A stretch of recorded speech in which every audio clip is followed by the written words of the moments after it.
Job if I were seen with you. Who's gonna see you? I can barely see you, Larry. Corwin's people are all over. All right, all right. What do you have for me? There's gonna be a demonstration against Corwin's flood control project this afternoon. That's all over town. What else do you have? Nothing. Joe, I'm sorry. I can't give you anything concrete.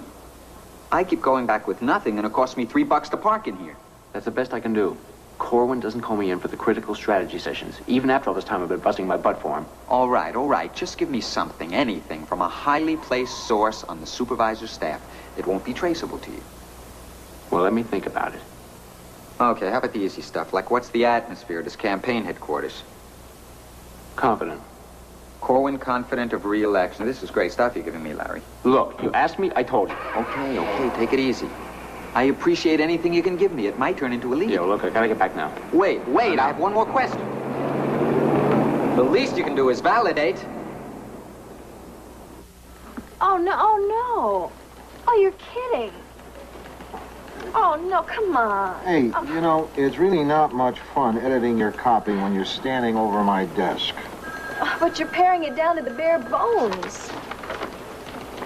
And it's better. Everybody, this is Liz Harrison. Hi. Hi, Lou, your new city editor. I've heard a lot about you, Lou. They talk about me all the way up in Sacramento? Well, no. Mr. Hume talked a lot about you down here. Charlie, please. Art Donovan, assistant city editor. Hi. I'm pleased to meet you. Thank you. This is Billy Newman, general assignment reporter. Very nice to meet you. And to meet you. Thank you. You know, I read your Sacramento stuff for the Chronicle. The series you did on Jerry Brown was really terrific. We all read that, didn't we? No, but I can just bet it was terrific. Thank you. I'm really looking forward to this. But I have to tell you, I'm a little nervous. I hear that L.A. is a very difficult city to write about. No, not really. At least the people are friendly and the language is easy once you get the hang of it. No, I guess I mean it's kind of hard to get past the cliches. But L.A. is the only city where you see men on the streets wearing more jewelry than the women, huh? With cuter behinds, too. Let me show you to your desk, Liz. Very nice. Very, very nice. You're talking about her writing, of course. Of course. The word I get from Sacramento is she's a pistol. Hmm? Is that right? Do you guys mind? I mean, I am here. Billy, I'm sorry. Shouldn't be talking that way in front of her. Why don't you leave? Liz Harrison, huh? How'd we get her? I've been reading her stuff, and I finally talked Charlie into trying to get her. It's really a coup. He literally stole her out from under the Washington Post. They were just getting ready to make her an offer. Bright girl. She's as sharp when you talk to her as when you read her. We gotta find something really good to put her on. I'm thinking maybe the supervisor's race. No. Rossi's already on that. You know, you were the guy who wanted me to bring her down here. Now let's use her. I think Rossi's going dry on this assignment. I know he's going dry on this one. He's not gonna be happy being replaced. I'm not happy about the job that he's doing. We're all here today because we don't want to see the special character of our neighborhood destroyed. Supervisor Corwin wants to build a flood control project here. We don't need flood control. We don't need the county coming in here with their bulldozers, chopping down trees and putting up chain link fences.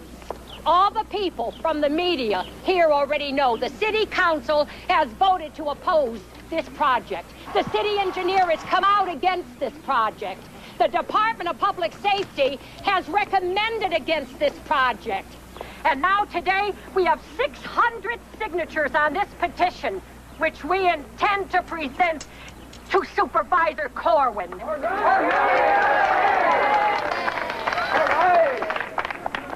guy. Who? Supervisor Corwin. He's up for re-election. Now he's got all those city officials against him. No, you don't understand how it works here. He's got them outnumbered. And L.A. County supervisor's like a king.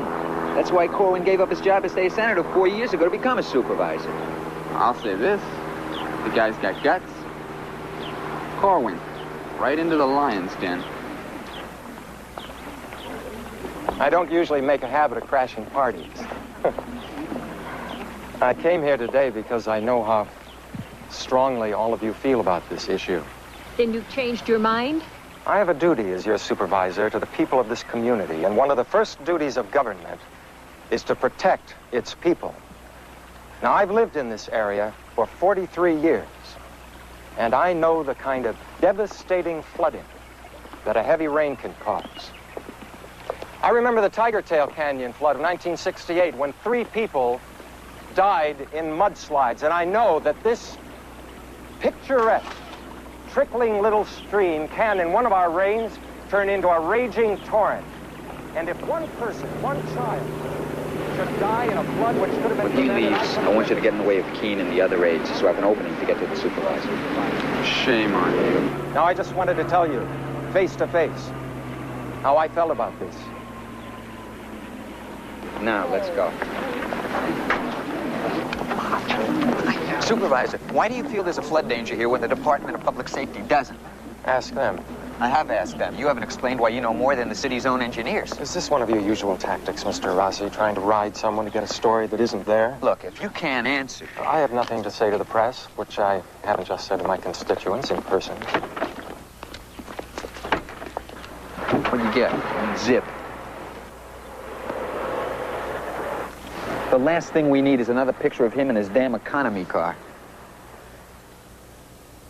Did Rossi get anything that we didn't see on television on that homeowners protest in Sycamore Canyon? What you saw is what he got. So once again, a city election is slipping through our fingers. Why we get better coverage on the president in Washington than on what is happening in our own backyard is beyond me. Corwin's got all the moves, and his opponent doesn't have any. Thomas, his best move is falling flat on his face. Poor guy, he just can't seem to do anything to make news. Just to keep you posted, I had dinner with the DA last night. Well? Yeah, he tells me his office has been getting a lot of heat about the nursing home situation again. Some of the things that have happened in them have caused a lot of complaints. Like what? Like deaths.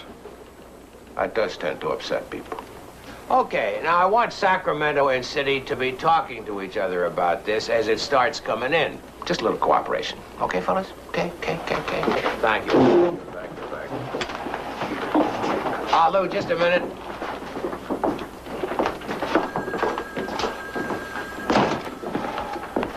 Yeah, Charlie? What I was talking about earlier, my feelings on this supervisor's election, let's swing Rossi over to something else and put Liz Harrison on it. I'll leave you to break it to him.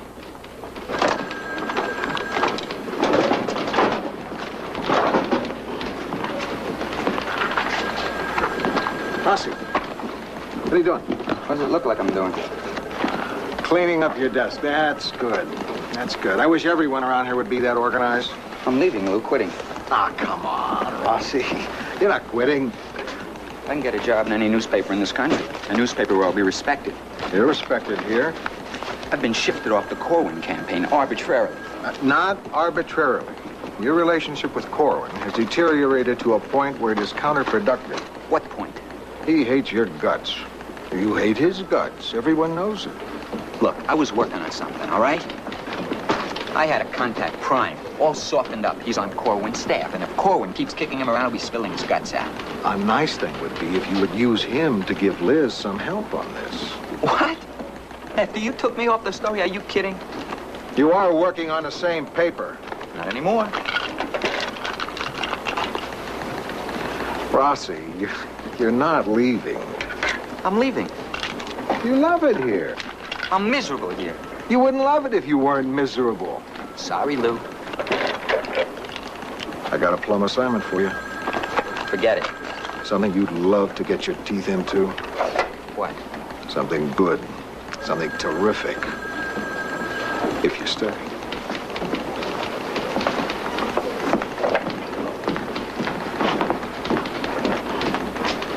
Find me something. Well, this just came in. DA's finally moving on that nursing home deal. Any specific charges? Well, the ones they're coming down on are badly run with substandard sanitary conditions, inedible food, lack of medical attention. Thank God. How wonderful. Hello? I'm looking for a situation for my mother. See, she's been living with us for 5 years, but my wife and she aren't getting along that well. So I thought I should look into a place where Mom might be more happy. With people her own age. Lou, I have something for you. I didn't want to take the time to write a memo. What do you have? Corwin has been getting a lot of static on this flood control project. Nothing that would really hurt his chances, but an embarrassment. Yeah? He's backing off. He's gonna stop pushing for it? Well, he said he hadn't read the city engineer's report before, and that someone on his staff hadn't briefed him fully on it, so he changed his mind. That's great. That's great stuff. Yeah, I guess it shows he can admit when he's wrong, huh? Kind of refreshing. I sort of like a guy who can own up to his mistakes these days. Good work, Liz. Well, it's not that much, but it's a start. No, don't go getting modest on us. All right, I won't. I think I'm gonna like working for you guys. Everybody does. We're sweethearts. Rossi, Yes, Lou? you've done the spade work and you have a pipeline to Corwin that might be useful to Liz. She could really make it pay off.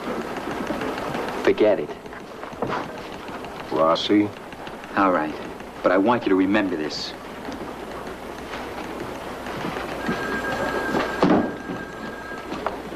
Seems you're making progress with Corwin. Some. Look, I've got a guy fairly close to him there, but not happy.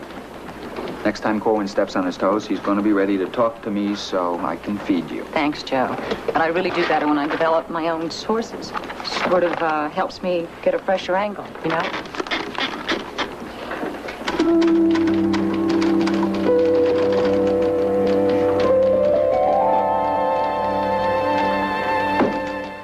Lou Grant will continue in a moment here on A&E.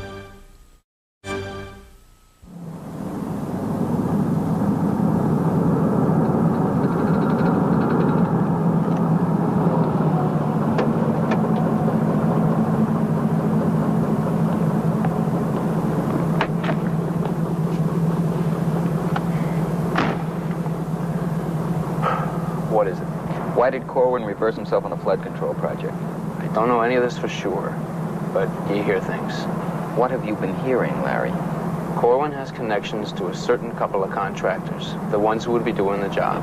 He didn't want it coming out in an election year, so he pulled back. I see. Now look, that's not solid. Oh, I understand, Larry. How's it going down there? They treating you all right? Same old stuff. I hear there are going to be some changes made after that flood control screw-up. That's what I hear. May have to ask you to keep your ears open for any jobs. That bad, huh? If I'm lucky. So Corwin is dumping two of his top advisors. and now the whole town will be full of speculation as to who is getting the axe and who is moving up. Except that our speculation will turn out to be right. You got names? The guys who are going are Blandis and Mitchell. And then Corwin's promoting, when he announces it, day after tomorrow, some guy who hasn't been in the spotlight very much. Larry Keene. Keene? He couldn't be promoting Keene. You sure? I'd stake my career on it. Hey, you're always staking your career on something. Nice work. Lou? Listen, Lou. I'm gonna do something I have never done before. I'm gonna reveal the source, who my contact with Corwin is.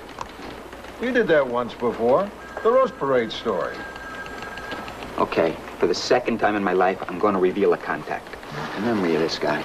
Larry Keene is the guy I told you about. You mean the guy who, according to you, was disgruntled? Who was about to get bumped? Yes. No wonder Liz wanted to develop her own sources.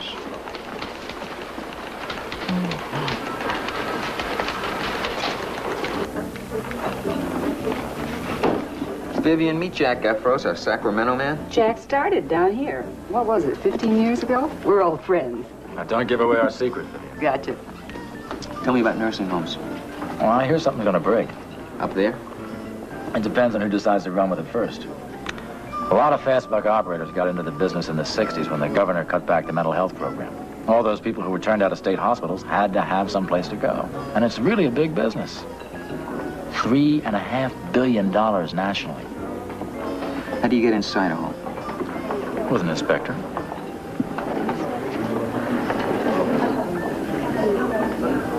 Miss Liz. You know her? Oh, sure. She was covering Sacramento. I see she's been getting some of your assignments. Her byline's been on the supervisor campaign pieces. Yeah, she's mopping me up. I have to admit it, the stuff she got on Corwin in 2 days is better than anything I could pry out of him in a month. Well, sure. What do you mean, sure? Well, she knows him from Sacramento. When he was state senator, she was covering the Capitol. Yeah. Right. Oh, yeah. Seems to me I ran into them a couple of times when they were having dinner.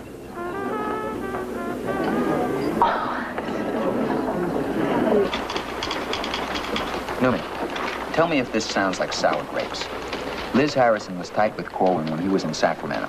She comes down here in 5 minutes. She's getting great stuff on his campaign. Now, that starts to look to me like she could be using... What? The fact that she's a woman, he's a man. I think you're right. That there's something going on there. That it sounds like sour grapes. Why do women always get this? If I pick up some good information, everybody wants to know who I crawled into bed with to get it. Well, maybe a woman does have a certain advantage. Are you kidding? Are you going to tell me that's how I broke the Nazi story, or the East LA gang story, or the piece I did on Jesuit priests? This isn't the same as those stories. How? How is it different? Look, just forget I asked.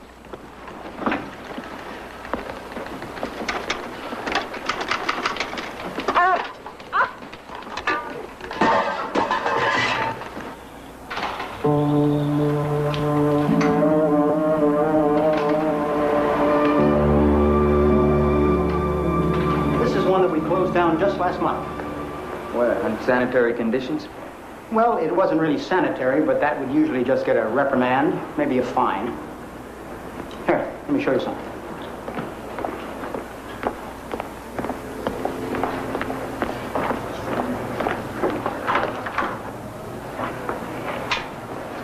Here. Why are you showing me a closet? They had an old lady here.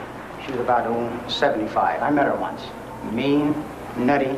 She was a real pain in the neck. But they had a way of handling her. They locked her in this closet. She was alone, no meals. They figured that would settle her down. You gotta be kidding me. No. She settled down. While she was in there, she had a heart attack and no one knew it. When they opened the door, she was dead.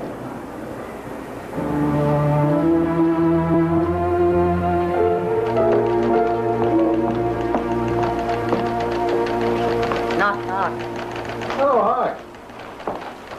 I have an interview tomorrow with Gordon Thomas. I was thinking of doing a piece contrasting the two campaign styles, Corwin and his major opposition. Good idea. Good idea. So, everything going okay?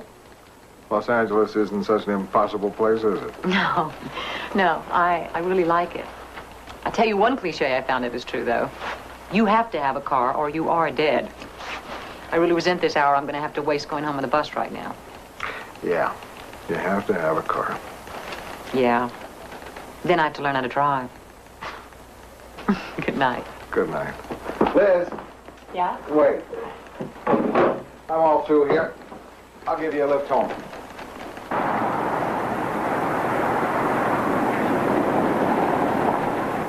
Service with a smile. Good night, Lou. Thanks a million. Good night. See you tomorrow. How are you at accepting lavish praise? Fair. Yours is the best place I ever worked. Okay, okay. And I think it has a lot to do with the kind of man you are. That's enough. You are really one of the most... Get out!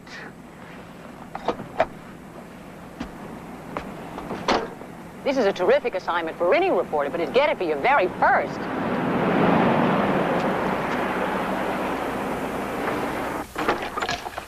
Hi. Sorry to keep you waiting. Oh, wow, what a day. I've got to get a car. You can't exist in this city without one. Doesn't have to be anything fancy, mind you, just something with 4 wheels that goes when you press the pedal. Why don't we not go out tonight? I can fix us something here. Fine. We'll stay here. Lou Grant will continue in a moment here on A&E.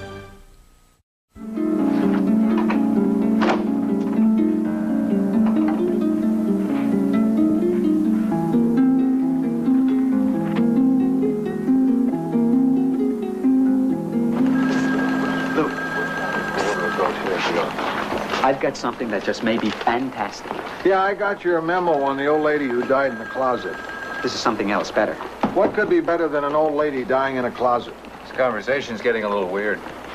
I've been trying to find out who's making money on these nursing homes, the ones that are mismanaged. Some of the arrows point back to a certain county supervisor, Archer Corwin. Liz? What do you need her for? She's covering Corwin. Yeah? Yeah, Lou. Listen to this. Go ahead. Some of Corwin's money might be tied up in the worst-run nursing homes. Do we have him nailed? It's not that simple. It might be his money, it might be from a blind trust, or some other arrangement where he can claim he's not accountable. Yeah. Corwin's the kind of guy who would probably leave himself a hole to slip out of. That's why I need some more time, a few days at least, to run it down. Okay, stay on it. What's Corwin's position on nursing homes? He talks generally about his concern for senior citizens, and from what I can tell, they support him totally. That's about it. All right, let's move ahead on this. You two swap information.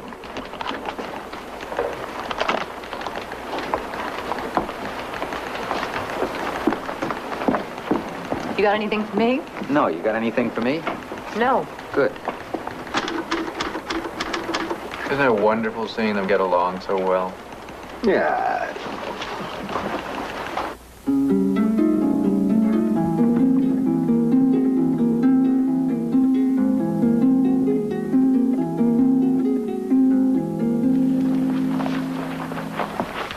I'm sorry, Joe. Time's just too tight. Yeah, but I think you're going to want to respond to some of this information. It involves nursing homes in the county. Nursing homes. That's right. Where do you want to meet? I told you, Joe. At this point, my time is too tight. Yeah, I guess it would be with your new job and all.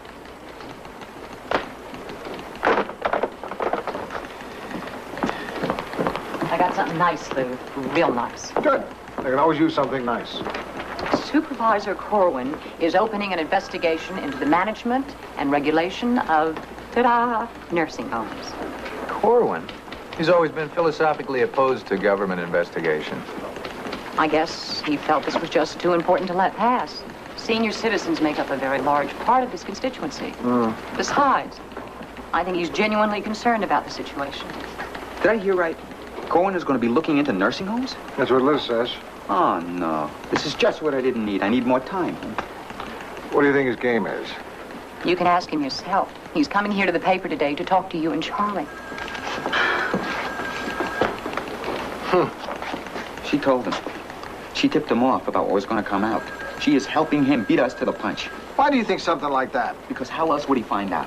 He would find out from somebody he knew in the DA's office, in the County Department of Health, in the Mayor's office, in the Attorney General's office. I'm running out of fingers, Rossi. Did either of you ever have an older relative you were especially close to? Sure. Well, for me, it was my grandfather. But his last years were very difficult. But of course, in those days, it isn't like now. We didn't automatically stick older people in homes. They stayed with the families. It's true. But we were very poor. My mother had to work. There was no way that she could handle my grandfather, because at that point he needed a lot of attention. So we put him in a home. I must have been 7, 8, and I was terribly upset. But my mother told me that he'd be all right, because where he was going, they treat him just like family, and that's the key. I think all nursing homes should be treating their residents just like family. Pretty risky stand to take in an election year, isn't it? Well, I'm here to make a pitch for this problem, to get maximum attention from your newspaper. I have one of my best reporters doing that right now. Then you've anticipated me. This pitch wasn't even necessary. Thank you for your time. Thank you.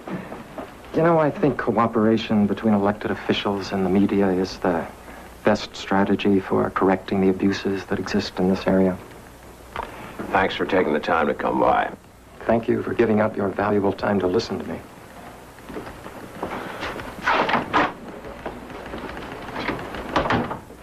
You know, it always amazes me.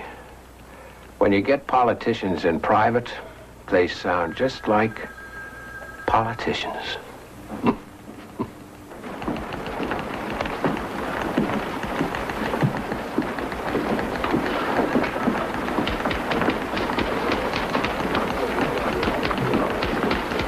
Look at that. Well, she is covering his campaign. Oh, come on, Rossi. Should they act like strangers? Yeah, right.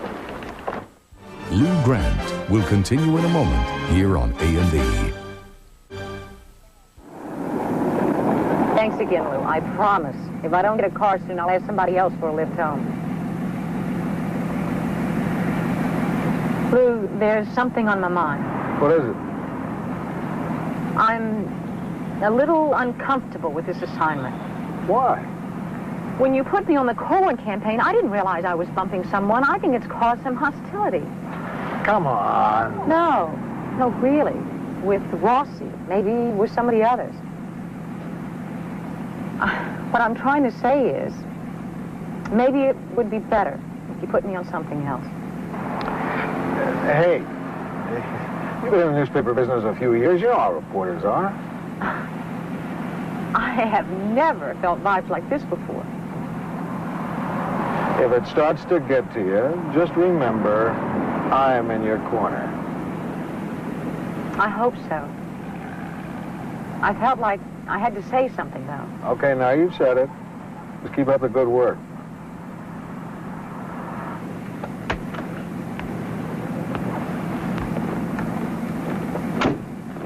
Lou, I don't know how to tell you how much I appreciate everything you've done for me, but I really do appreciate it, and all the nice things. It's terrific. Thanks, Lou.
Did you read this analysis piece by Liz? Corwin is electric, fast-moving, attractive. His opponent, Thomas, is studious, plodding, professorial. Boy, they really buried the guy. Is there anything in there that isn't true? Thomas is a dull campaigner. Oh, she's really skewered him, Billy. Just because she handles words well. Since when is good writing a crime? Billy, I had drinks the other night with a couple of people from the Times and a guy from Channel 2. They felt our coverage of this election is slanted. What exactly is everybody talking about? The rumors about Liz and Corwin. And that's all they are, aren't they? Rumors. That's still reason enough to take her off the story. If we don't, people will stop believing anything they see in the Trib. Oh, that's great. And what about the principle of innocent until proven guilty? Nobody here has one shred of evidence to show that Liz and Corwin are involved. I do. Gesundheit. Thank you. Well, Rossi? I got the sniffles finding this out. I saw Corwin go into Harrison's apartment last night about 11 p.m. You were spying on her? Oh, my God, Rossi. No, I was following Corwin. Oh, sure. I was. That's really low, Rossi. Look, hate me for spying or for telling you about Harrison, but you can't have both. I was there till 5 in the morning, and he still hadn't come out. I wonder she finds him a more interesting campaigner. Well, we have to tell Lou and Charlie. They have a right to know. It's obvious what we have to do, but I'm not going to say it. I'm tired of being the heavy in this thing. I'll tell them. Anyway, as much as we hate carrying this kind of gossip, we felt as if we had no choice except to tell you. Well, this accusation you're making is very serious. It's one of the most drastic charges that can be made against a news report. We thought you'd want to hear about it. What I'm hearing is a lot of talk. But there seems to be something to it. I recommended Liz Harrison to Charlie because I read her stuff and it was good, because she came highly endorsed. I'm not going to change my mind because of some rumors. That's right. Don't you think we checked around before we hired her? Nobody expressed one atom of doubt about her ethical standards. Charlie, it's very painful for us to come in here like this. But we're seeing everything we're trying to do on this newspaper suddenly put in real jeopardy. The public doesn't trust one of us, they won't trust any of us. One bit of gossip, and you all come in here like a lynch mob. This isn't gossip. These are the facts. Facts? Yeah. The major fact around here is that a bright, talented reporter has done a better job than you on a story, and you're not used to that. That's not it. I don't fight that way, and you know it. This newspaper runs on trust. It's going to take a lot more than some sexual innuendo for us to forsake that trust. But Lou... It's okay, Billy, thanks. Rossi, Donovan.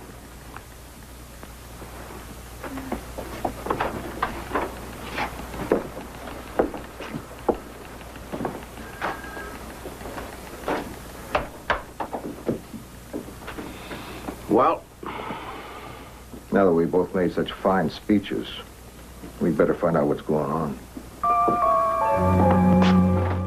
Lou Grant will continue in a moment here on A&E.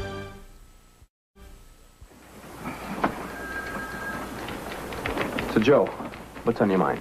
Nursing homes. Somehow I expected that. I've been going through the public records. It seems clear that Corwin's got his own money in some of these homes. Now, the involvement's all shielded, filtered through different corporate fronts, but it is there, and it's going to come out. Mm-hmm. Do you care to respond? I knew the supervisor had some nursing home investments. So do a lot of people. My own family, in fact. There's nothing wrong with that. Nothing wrong with putting money in something which is essentially designed to care for the sick and elderly. I'm not talking about the majority of these places, the ones that are well-run and legitimate, but the ones that are rip-offs. Well, that's why the supervisor is investigating those facilities, Joe. Okay, I've got your answer for the record. Now tell me how this is going to affect the campaign. I'm probably only a couple of steps behind the DA on this. It's got to throw a crowbar into your machine, and it sure gives Thomas the weapon he's been looking for to use against Corwin. Okay. Off the record now, just between you and me. You'd never like something like this to happen before an election. How much will it hurt Corwin? Not at all. He'll come through it. He'll have to throw somebody to the wolves, toss out a body for the press to tear apart. Corwin won't get scratched. You mean you'll sacrifice one of your own people? Come on, Joe. We're not virgins. We both know the way the game is played. You're taking the long way home this evening? Yeah, I like driving in the rain. Don't have much of a chance to do it out here. Yeah, it's nice. Yeah, it's really nice. And it gives us much more of a chance to talk. I need to know what's going on between you and Archer Corwin. He's running for re-election, and I'm covering the campaign. Beyond that? What do you mean, beyond that? What do you think I mean? That you both belong to the Book of the Month Club? Come on, Liz. There's been talk. You must know about it. Is there anything to it? I knew Corwin when he was a state senator in Sacramento, and since I've been down here, I've had dinner with him. We've seen each other. Are you involved with him? Hey, what is that? Next thing you'll be asking me if I'm sleeping with him. Is that what you're asking me? I don't believe this. I resent your asking me that, and I do not want to be put in the position of answering. I'm afraid you have to. That is something which is entirely personal. No, not entirely personal. When you're a reporter and he's the subject of your story. Okay, Lou. If you really want to know. No, I don't really want to know. I don't want to have anything to do with this. But I have to ask the question. Are you having an affair with him? Yes. You sure? That's not the kind of thing you can make a mistake about very easily. Was this going on in Sacramento, or did it start down here? Down here. Did it ever occur to you that maybe that involved you in a conflict of interest? Well, Lou, since you seem to want to know all the details, no. At the time that this first happened, there were other things on my mind besides conflict of interest. Things like falling in love. Okay. But now, riding home after work, how does it look? It doesn't look like anything. But here you are, with emotional reasons to be loyal to the guy, and he's giving you information. Lou, aren't you friendly with some of your news subjects? And don't they give you information? Don't you have dinner with the DA? Yes. Well, then. But I don't go to bed with him afterwards. Oh, I see. So, sleeping together, that's where the line is drawn then, huh? I don't know exactly where the line is. If you've done that, you've crossed it. Gentlemen, now it's admirable that each of you is willing to take responsibility for this. But it doesn't solve the problem of what we're going to do about this mess. The damage has been done. We don't have any choice now. Now, let's consider our options. There are none. We can take her off the story. It's too late now. If she'd come to Lou or me when this first started and told us honestly what was going on, maybe we could have. But now? You realize firing her will very probably ruin her career. She'll never work on another newspaper again. And if she stays here, nobody will ever trust the Trib's reporting again. Yes, Mr. Grant, I see. It's inevitable. It is necessary. You think I like this?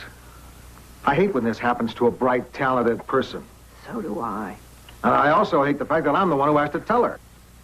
I feel like we're putting a scarlet letter around this girl's neck. Sex is not the sin here, Mrs. Pynchon.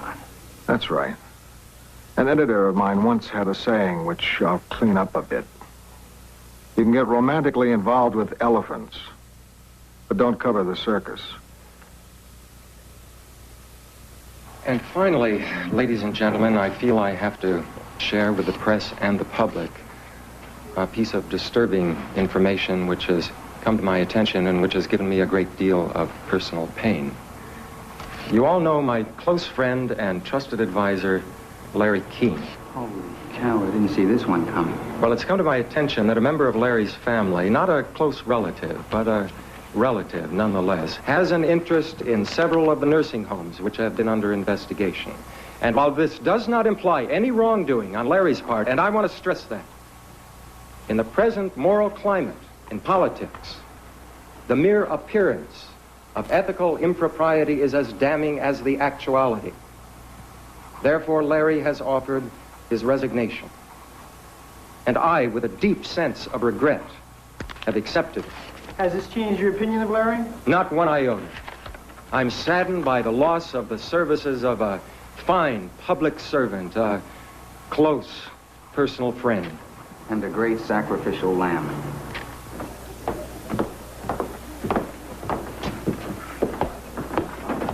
I got a message to meet you here. Yeah, sit down. What are you drinking? I don't drink during the day. I still have work to do. Yeah. I like you, Liz. You're extremely intelligent, a terrific investigator, an excellent writer. Wait a minute, Lou. There's a but coming and all of that. No buts. But there is some bad news. Yeah. Well, I can't say I'm surprised. I guessed this was coming. I'm sorry. But you do understand. I'm not happy about it, but I understand that you have people you have to answer to. I'll say this. You're taking it well. So, what's my next assignment? Next to sit. Liz, do you know what I'm telling you? Yeah. That I'm off the Corwin story. No, it's more than that. You're taking me off politics? Liz. Oh, God. I'm out, aren't I? Yes.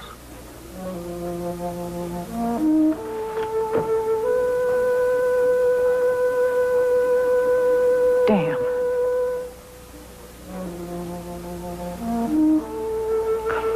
Why did you do this to me? Bring me down here. Rearrange my whole life and then just toss me out like a dead fish. You're a bright, gifted girl, but you did a dumb thing. I didn't plan it this way, Lou. I got to know Archer and I fell in love with him. I'm still in love with him. It just happened. You could have... What? I could have what? Never tried not to fall in love with somebody? It doesn't work that way. You could have told me. You could have asked off the story. I did.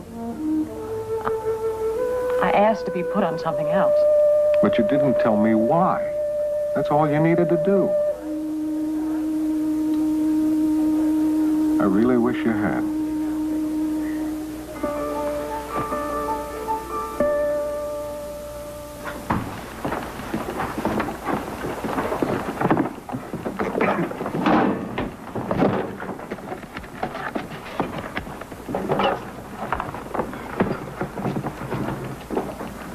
I just wanted to say sorry. No, you're not. All right, I'm not. You heard Corwin dumped Larry King. He did what he had to do. For the greater good. That's right. Greater good being Corwin staying on as supervisor. That's right. You still believe in that guy, don't you? Yes, I do. Excuse me. Take it any way you want, but good luck. I mean that.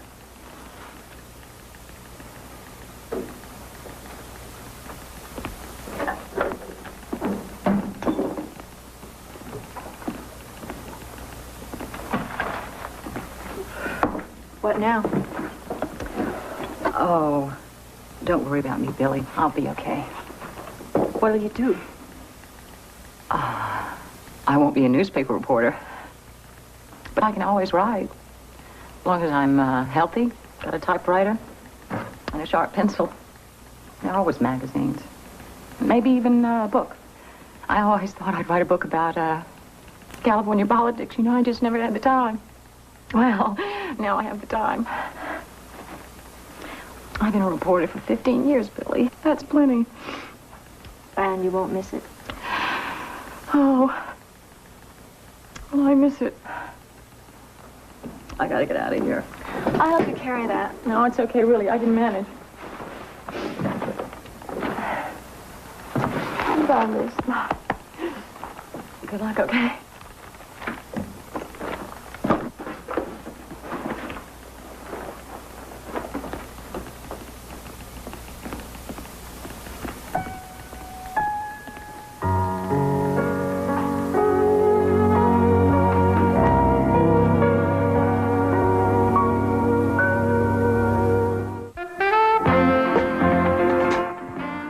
His girlfriend is found murdered and his house set on fire. Someone's out to drive Inspector Morse to the brink of madness on an all-new A&E mystery movie tonight.